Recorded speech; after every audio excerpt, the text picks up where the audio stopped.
Plan ہوتا ہے ایسا حافظ چاہیے جو ریلا حافظ ہو، ریلا ایک دن میں دلی پہنچا دے، راجدھانی ہو، شتابدی ہو، تمام اندھوں میں کانا راجا ایک حافظ آ گیا۔ اس نے کہا آپ لوگ تراویح سننا چاہتے ہیں؟ کہا ہاں۔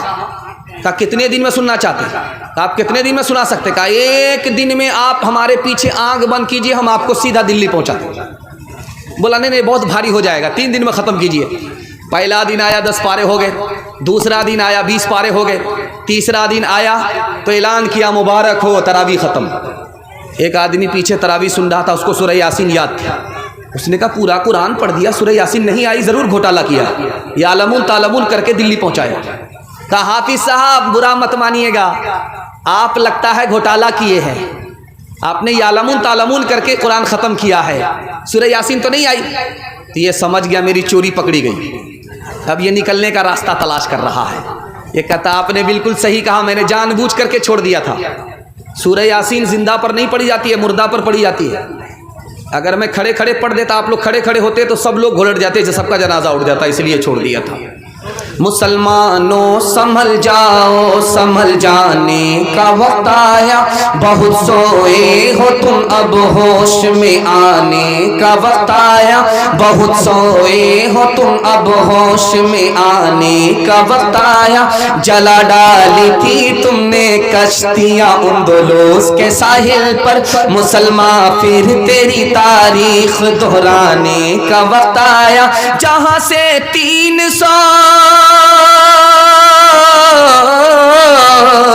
جہاں سے 313 چلے تھے تم مسلمانوں، انہی ماضی کی راہوں پر، انہی ماضی کی راہوں پر پلٹ جانے کا وقت آیا، انہی ماضی کی راہوں پر پلٹ جانے کا وقت آیا۔ ختم تراویح میں زیادہ ہوں گے، سورہ تراویح میں کم ہوں گے، ہاتھ اٹھائیے انشاءاللہ۔ یہ دیکھیے ہاتھ اٹھانے والے کہاں ہیں؟ یہ سسرال میں ہے کہ پنڈال میں ہے؟ ذرا انصاف کیجیے۔ یہ کنیا کے بھی ماموں ہیں، دلہا کے بھی ماموں۔ دھیان سے سنیے گا، دوسری کوتاہی رمضان کے حوالے سے آپ کو سنانے کے لیے جا رہا ہوں۔ بالکل آپ کا جلسہ نکلنا، آپ نے میرا اتنا دل خوش کر دیا کہ آپ کو دل سے میں دعا دے کر کے جا رہا ہوں، اللہ آپ کے جوان بیٹے کو جائز روزگار عطا فرمائے، جوان بیٹی کے لیے اللہ غیب سے مناسب جوڑے کا انتظام فرمائے۔ دھیان سے سنیے گا، دوسرا نمونہ، رمضان کے مہینے میں ہم لوگ روزہ رکھتے ہیں، بھوکا رہتے ہیں، پیاسا رہتے ہیں، اور کب تک رہتے ہیں؟ جب تک سورج ڈوب نہ جائے۔ اور جانتے ہیں ایسا کیوں کرتے ہیں؟ تاکہ ہم کو غریب پر رحم آئے کہ بھوکا آدمی کیسا لاچار ہوتا ہے، پیاسا آدمی کتنا بے بس ہوتا ہے۔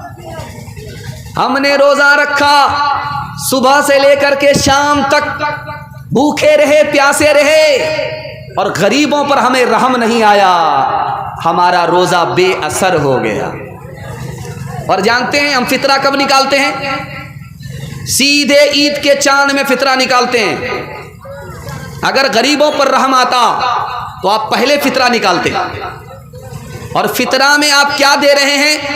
ساڑھی دے رہے ہیں، لنگی دے رہے ہیں، گمچھا دے رہے ہیں۔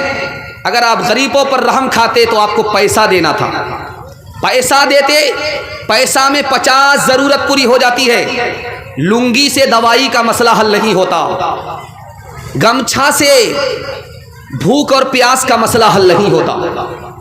اگر آپ غریبوں پر مہربان ہوتے تو جس دن آپ نے اپنے بچوں کے لیے کپڑا خریدا تھا اسی دن آپ کو فطرہ نکال دینا تھا۔ غریب کو آپ آج رمضان پر نوازتے تو اللہ آپ کو سال بھر نوازتا۔ غریب پر اگر آپ مہربان رمضان میں ہوتے تو زندگی بھر خدا آپ پر مہربان ہوتا۔ جانتے ہیں یہ مال کیوں نہیں نکلتا؟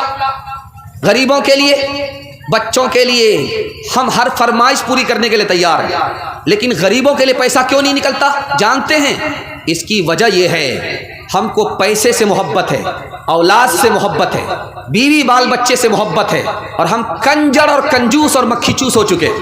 اس لیے غریبوں کے لیے ہاتھ جیب میں تو جاتا ہے لیکن جیب سے پیسہ لے کر کے باہر نہیں نکلتا۔ ایک مثال پر پیغام ختم کر رہا ہوں، بہت دھیان سے آپ اس کو سنیے گا۔ فقیر کے پاس کون سی دولت ہے؟ امیر کے پاس یہ روپیہ پیسہ ہے، آپ نے دیکھا جھولی بھر دی گئی، مسجد کا تعاون تھا، جھولی بھر دی گئی۔ اللہ اس مسجد کو آباد رکھے، آپ کو بھی اس مسجد سے محروم نہ فرمائے۔ یہ پیسہ امیر کے پاس ہوتا ہے، اور غریب کے پاس کون سی دولت ہوتی ہے؟ آپ کا دل بہت مضبوط ہوگا، آپ غریب کو کبھی انگلی نہیں دکھائیں گے، غریب پر آپ مہربان ہوں گے۔ غریب کے پاس جو دولت ہوتی ہے وہ امیر کے پاس بھی نہیں ہوتی۔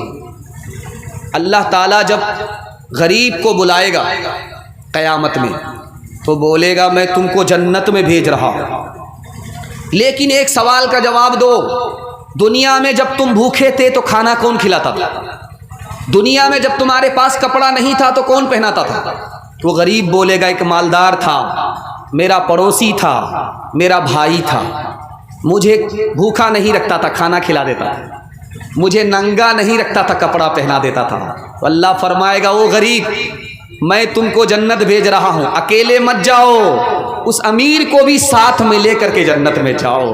غریب کے پاس جو دولت ہے وہ امیر کے پاس نہیں ہے، خود جنت میں جائے گا، امیر کو جنت میں لے کر کے جائے گا۔ ایک مثال پر پیغام ختم کر رہا ہوں، اس کو بہت دھیان سے سنیے گا، کچھ یاد رہے یا نہ رہے، زندگی بھر یہ بات آپ کو کام آئے گی۔ کوئی اگر آپ کے ہاں آ جائے رمضان میں مانگنے کے لیے تو دینا ہے تو دے دیجیے گا، نہیں دینا ہے تو معافی مانگ لیجیے گا، تانا مت ماریے گا۔ بہت خطرناک چیز ہے، اللہ کا عرش ہل جاتا ہے۔